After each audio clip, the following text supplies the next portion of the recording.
میں جس طریقے سے چاہوں گا آپ کو کمال کروں گا. حسین نے کہا یہ نہیں ہو سکتا. تو جب سارے دنیا کے مسلمانوں نے یزید کی بیعت کر لی تھی, صرف ایک انکار حسین کا, تو یزید نظر انداز کر دیتا کہ چھوڑو, سارے دنیا کے مسلمانوں نے بیعت کر لی, ایک حسین کا ہی تو انکار ہے.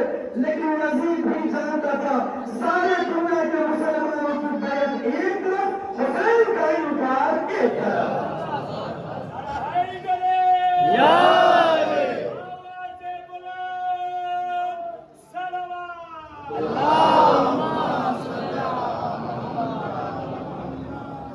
حسین نے کہا یہ نہیں ہو سکتا. اس نے کہا سر یا بیعت.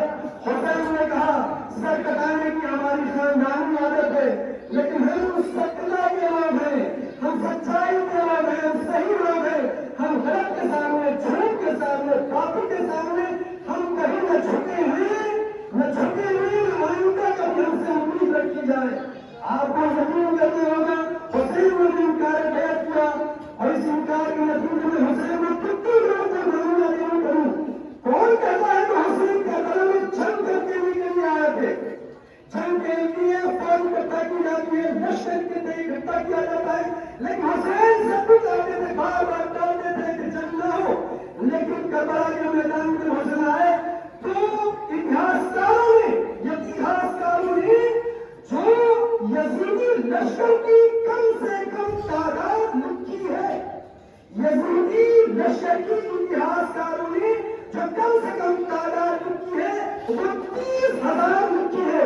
کیا آپ سوچ سکتے ہیں کہ 30,000 کے مقابلے میں 72 لوگ, اور کیسے 72 لوگ جس میں بوڑھے لوگ بھی ہیں, جوان بھی ہیں, چھوٹے چھوٹے بچے بھی ہیں, 3 دن کی بھوک ہے, پیاس ہے, کیا یہ برابر کا مقابلہ نظر آ رہا ہے؟ کوئی جنگ کہہ سکتا ہے؟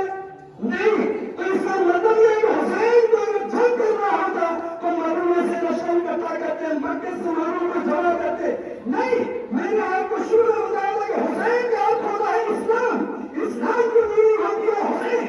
حسین آخری سانس تک اسلام کا, امانت داری کا, مانوتا کا, منشیتا کا پیغام دیتے گئے, اور یہ اعلان کرتے گئے ہم جنگ کرنے کے لیے نہیں آئے, ہم جنگ کرنے کے لیے نہیں آئے.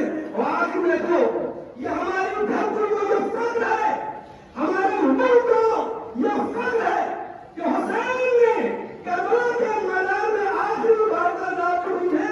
تو حسین نے کہا کہ ٹھیک ہے, اگر تم ہمارے سر کاٹی دیا بیعت تو نہیں ہوگی تو ٹھیک ہے, ہم بیعت نہیں کریں گے. ہمیں جہاں جانا ہے جانے دے, ہم ہندوستان چلے جاتے ہیں.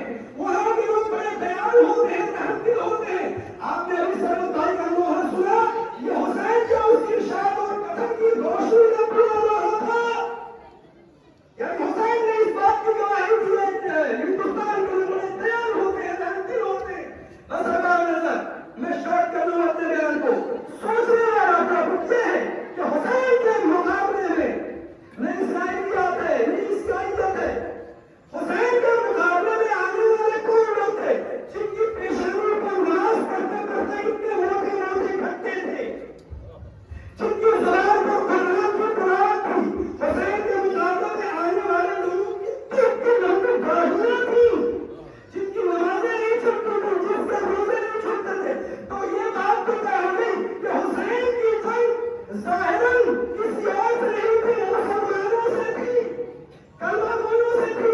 تو اب یہ ٹاپک سوچنے والا ہے نہیں کہ جب حسین جو نبی کی گود کے بنے ہوئے اسلام کی جیتی جاتی تصویریں آخر کلمہ گوئوں کے مقابلے میں کیوں آ گئے؟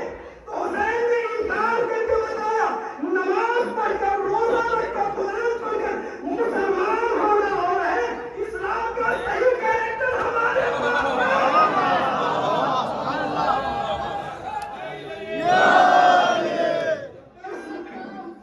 لبیک لبیک